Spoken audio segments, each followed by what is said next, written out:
Hokejisti Ježaka 37 Piešťany v 17. kole Tipsport Extraligy hostili na svojom ľade celok HKM Zvolen. Ani v tomto súboji nedokázali bodovať naplno, keď Zvolenu podľahli po výsledku 2-5 po tretinách 0-1, 2-3 a 0-1. Za domácich dokázali skórovať z presilovej hry Michal Toman, ktorý korigoval z pohľadu Havranov v druhej 20 minútovke na 1-2 a posledný presný zásah zaznamenal Tibor Kutálek. Za hostí skórovali v úvodnej 20 minútovke Lukáš Jurík, ktorý otváral skóre duelu už v druhej minúte. V druhej 20 minútovke Zvolenčania mierili presne 3-krát. Na 2-0 zvyšoval Fekiač.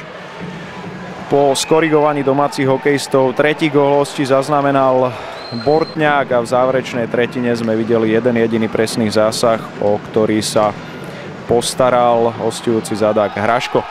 S týmto konštatovaním teda, že domáci hokejisti opäť vyšli bodovo na prázdno, na domácom ľade sa skončil teda tento súboj 17. kola Tipsport Extraligy.